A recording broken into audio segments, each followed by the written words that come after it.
ओम ऋग्वेद मंडल 10 सूक्त 190 मंत्र 2। इस सूक्त का प्रथम मंत्र हम लोग कर चुके हैं। इसमें अघमर्षणो मधु माधु छंदसा ऋषि है। इस मंत्र में ऋषि है अघमर्षणो माधु छंदसा, देवता है भाववृत्तम। तो इसमें देवता भाववृत्तम है, इसलिए इसको भावव्रत सूक्त कहा जाता है। भावव्रत का अर्थ हुआ होने का वृत्तांत। ये सृष्टि कैसे हुई, ये सृष्टि कैसे उत्पन्न होती है, उस प्रक्रिया की जानकारी इस भावव्रत सूक्त में है। इसमें यह महत्वपूर्ण बात मुझे लगता है हमें समझना चाहिए। ऋग्वेद में सूक्त, हिरण्यगर्भ सूक्त, नासदी सूक्त और ये भावव्रत सूक्त, ये 4 सूक्त सृष्टि सूक्त के रूप में जाने माने जाते हैं। इन 4 सूक्तों को सृष्टि सूक्त कहा जाता है, अर्थात सृष्टि की प्रक्रिया, सृष्टि कैसे बनी, इन 4 सूक्तों में विशेष रूप से बताया गया। इस समय मैं आपसे इन 4 सूक्तों का उल्लेख कर पा रहा हूं, हो सकता है कुछ और सूक्त भी हों, तो जिसको भी जानकारी मिले वो जानकारी हमें दे दें। आप लोग जानते हैं कि सृष्टि सूक्त के नाम से हम लोगों ने एक पुस्तक भी दी है। इसमें सृष्टि संबंधी सूक्त दिए गए हैं। तो यदि अन्य सूक्त भी हों जो सृष्टि सूक्त माने जा रहे हों, जिनमें सृष्टि निर्माण की प्रक्रिया बताई गई हो, कहीं से जानकारी हो तो उसे भी ले सकते हैं। इस रूप में जब ये भावव्रत सूक्त को आपने लिया तो अच्छा लगा कि ये छोटा सा और महत्वपूर्ण सूक्त है सृष्टि की प्रक्रिया का, जो हमें जानना समझना ही चाहिए। क्योंकि ऋषि के रूप में अघमर्षणो माधु छांदसा लिखा हुआ है। इस सूक्त में ऋषि हैं अघमर्षण माधु छांदस। 2 गुण चाहिए, अघमर्षण का गुण और वो माधु छांदस होना चाहिए। मधु छंदस ऋषि हैं। मधु का आच्छादन, माधुर्य का आच्छादन उससे उत्पन्न होना चाहिए, उससे संबंधित होना चाहिए अघमर्षण। इसका प्रथम मंत्र हम लोग कर चुके हैं। ओम मृतम च सत्यम च ईधात् तपसो अध्यजायत ततो रात्रि अजायत तथा समुद्रो अर्णवः समुद्रात अर्णवात अधि संवत्सरो अजायत। ये द्वितीय मंत्र आज हमको करना है।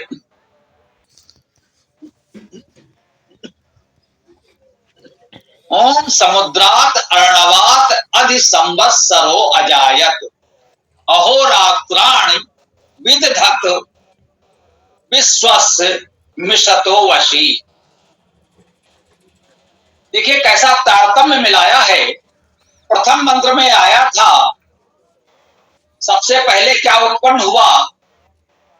सभी सृष्टि सूक्तों में एक बात सामान्य रूप से हम लोगों ने देखी है, हमने इसकी चर्चा की थी कि सभी सृष्टि सूक्तों में बताया गया है कि सृष्टि से पूर्व एकमात्र ईश्वर ही व्याप्त था, वह सर्वव्यापी ईश्वर था। उस समय सत्य असत्य प्रकाश आदि कुछ भी नहीं था। तो उस अवस्था से सबसे पहले क्या उत्पन्न हो रहा है, ऋतम च सत्यम च।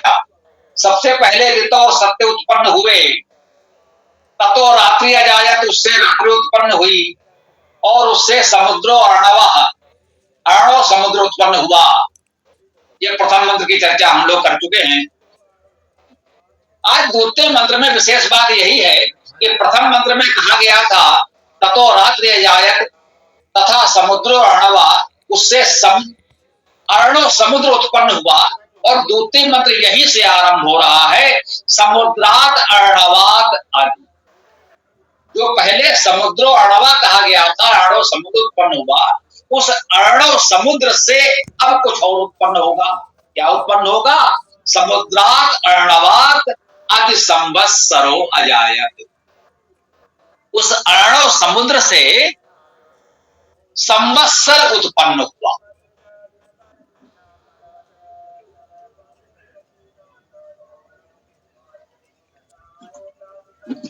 अब देखिए, सहज भाव से समझिए, ये अर्णव समुद्र क्या है। हमने पहले मंत्र की व्याख्या में अर्णव समुद्र की चर्चा अवश्य की होगी, आप लोग देख लीजिएगा।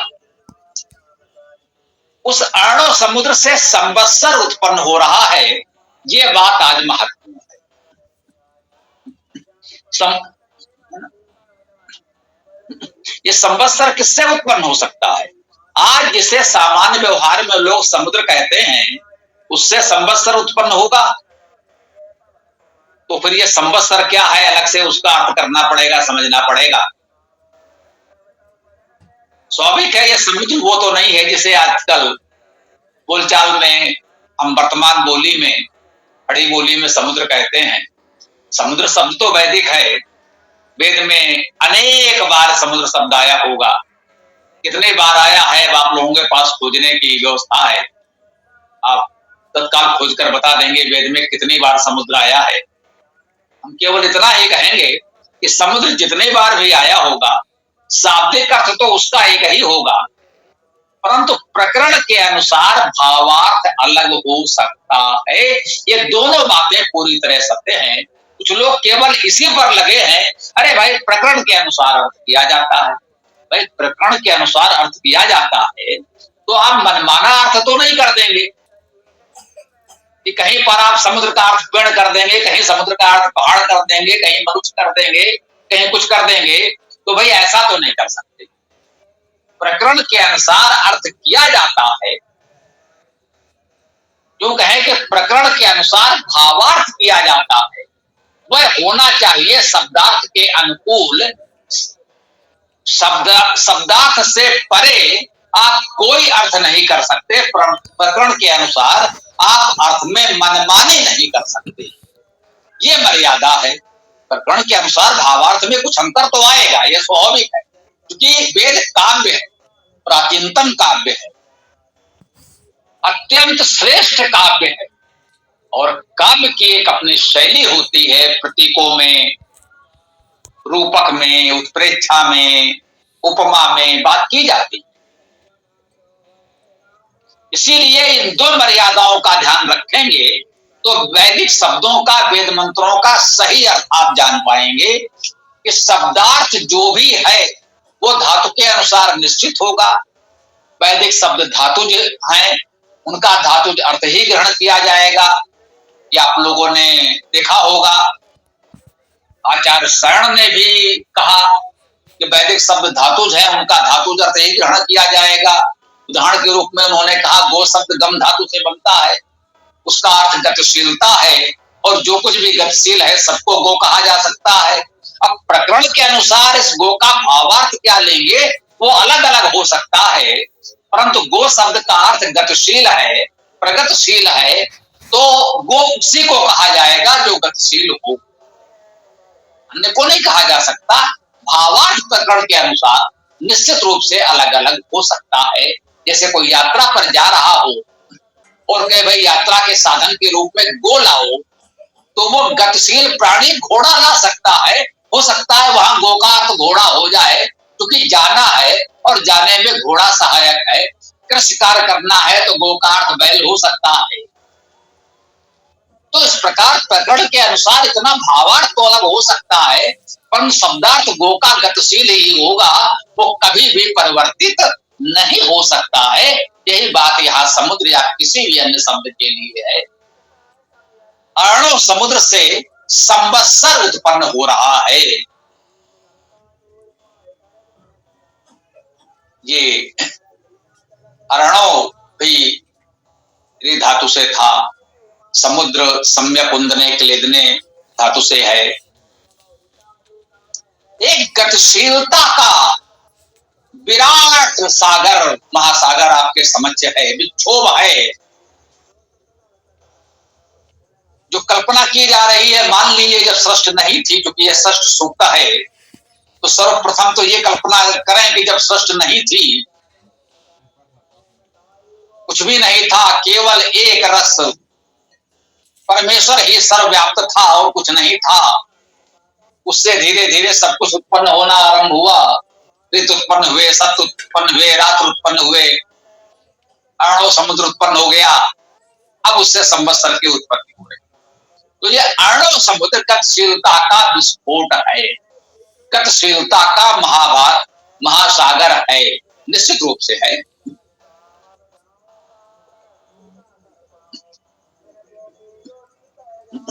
स्वाभाविक संरचना के रूप के पूर्व जब एक रस परमेश्वर सर्वव्याप्त था, तो सब एक रस था, साम्य अवस्था में था, कहीं कोई हलचल नहीं थी।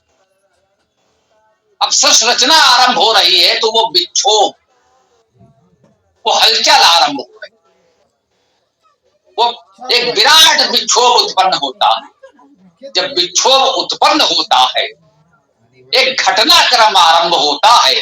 कहते हैं तथा समुद्रो अर्णवा और समुद्रो अर्णवा दधि संवत्सरः अजायत। अब उससे संवत्सर उत्पन्न होगा। अब संवत्सर को देख लें। एक तो संवत्सर जिस अर्थ में हम लोग कहते हैं, देखिए क्या सुयोग है, इसे आप ईश्वर की कृपा कहें, ईश्वर की लीला कहें, सुयोग कहें, संयोग कहें। आज हमारा एक दृष्टि से नौ संवत्सर लोग मना, जब तक ये ठीक है कि वैदिक पंचांग के अनुसार 9 संवत्सर का एक मास व्यतीत हो गया, आज वैशाख शुक्ल प्रतिपदा है। परंतु लोक मानस में बड़ी संख्या में, क्योंकि शुद्ध पंचांग की उतनी व्याप्ति प्रचार नहीं हो पाया है अभी, तो वो अपने अशुद्ध पंचांग के अनुसार ही सही आज वे नवो संवत्सर मना रहे हैं। कल मनाया जाएगा, हमारे निकट ही बड़ा आयोजन है, स्वाभाविक है लोग जाएंगे भी। तो संयोग बस ये ध्यान आया कि आज हम लोग इस 9 संवत्सर के उत्पन्न होने की बात कर रहे हैं, तो ये संयोग तो बन रहा। वो जो विराट विक्षोभ उत्पन्न होता है, जब गति उत्पन्न होती है, तो वहीं से तो आप काल की गणना आरंभ कर पाएंगे कि हाँ भाई ये हुआ। जब सब कुछ साम्य अवस्था में था, निश्चल था, जब सब कुछ निश्चल साम्य अवस्था में है, गतिहीनता की स्थिति में है, एक रस चेतना व्याप्त है, तो कोई कालगणना ही नहीं है। आज की दृष्टि से आप कह लें कितना भी समय बीत गया हो, उसकी कोई गणना, सब एक समय। जब विक्षोभ उत्पन्न हुआ तो कह सकते हैं इसको अब इतना है समय, इतना समय, इतना समय होते हैं। तो ये संवत्सर यहां से आरंभ होता है। प्रथम संवत्सर, आदि संवत्सर वहीं से आरंभ हो जाता है। आप चाहें तो उसे षष्ठ संवत्सर कह सकते हैं, लेकिन निश्चित रूप से हम क्षमा याचना पूर्वक विनम्रता से कहना चाहेंगे कि यदि उसे षष्ठ संवत्सर कहा जाएगा तो उसको हुए अनंत काल व्यतीत हो गया है। उसकी माप कुछ करोड़ अरब खरब वर्षों में नहीं की जा सकती। उसे तो खरबों से बहुत आगे, नील पद्म जो भी कहना चाहें, उससे भी कहीं अधिक समय व्यतीत हो चुका है। वो कुछ 100 करोड़ वर्षों में, 100-200 करोड़ वर्षों में उसे नहीं व्यक्त किया जा सकता। तो यदि उसे संवत्सर कहा जाए तो संवत्सर तो उत्पन्न हो रहा है, क्योंकि अभी सृष्टि उत्पन्न हो रही है। सृष्टि उत्पन्न होने के साथ साथ थोड़े ही चरणों में यह संवत्सर भी उत्पन्न हुआ जा रहा है। तो वो संवत्सर जो आज संवत्सर या संवत्सर कहा जा सकता है, उसकी वर्ष गणना तो नहीं की जा सकती कि कितने वर्ष हो गए। उसे केवल एक भाव विचार के रूप में समझा जा सकता है। इस बात को भी हमें अवश्य समझना चाहिए। तो अब यह संवत्सर उत्पन्न हो गया, काल गणना आरंभ हो गई। दूसरा, संवत्सर शब्द का अर्थ क्या है?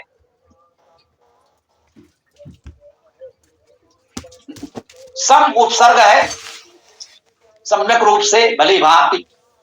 सम उपसर्ग, और उसके बाद आया है पद वत। अब वत शब्द का क्या अर्थ हो सकता है?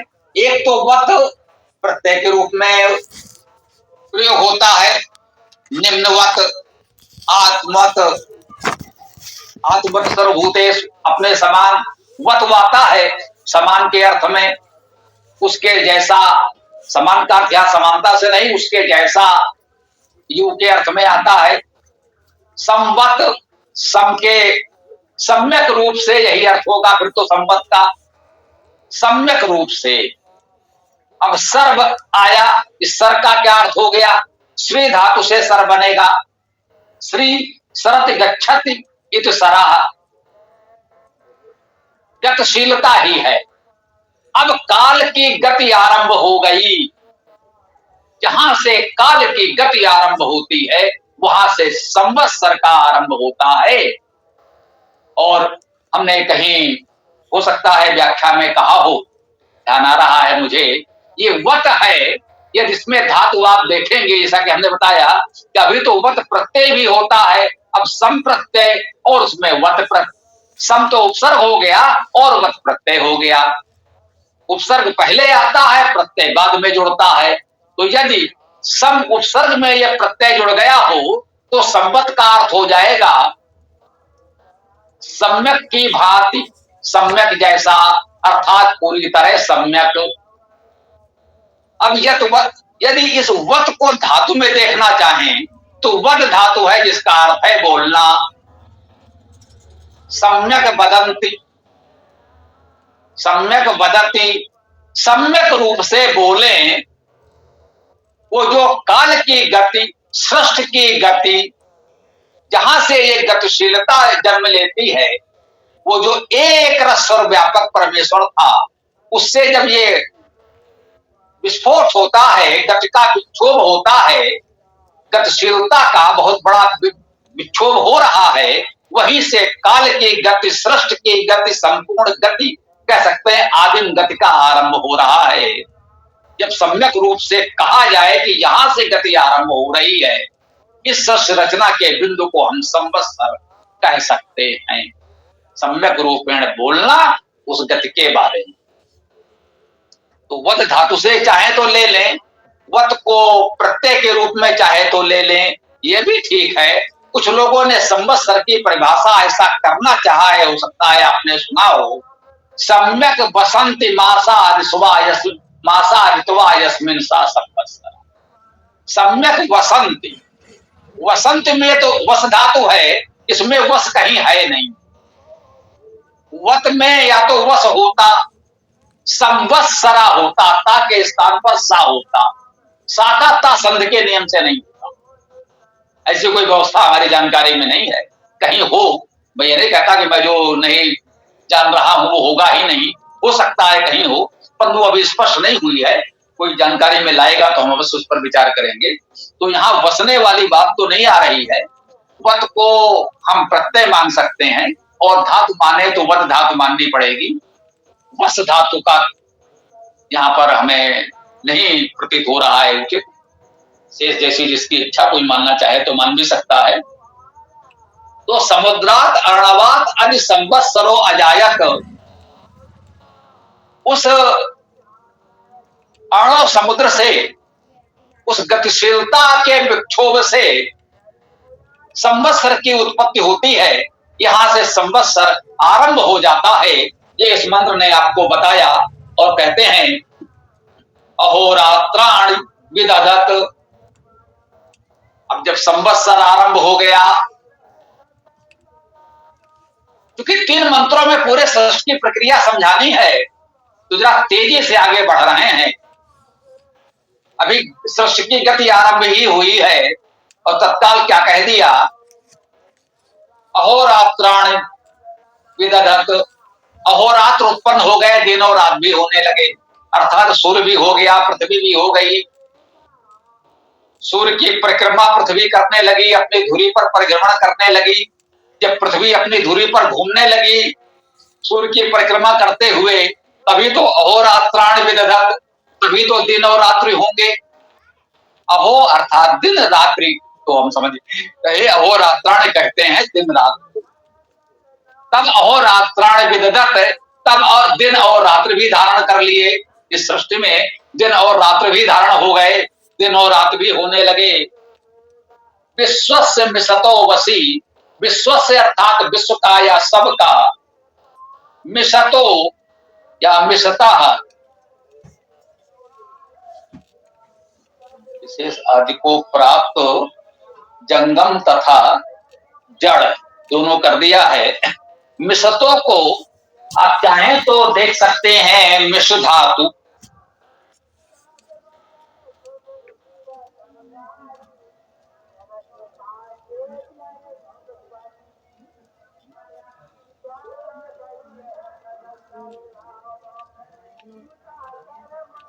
मिश्रतों में जो मिश्र धातु है, मिश्रतो ये मूर्धन्य सा है, मिश्र मिश्र रूप बनेगा, क्रिया रूप इसका। मिश्र धातु, मिश्र का अर्थ है स्पर्धायाम वाचिक विवादे, एक तो है। आगे और एक मिश्र धातु है, मेषक जैसा रूप बनता है, वो अपने सेचने और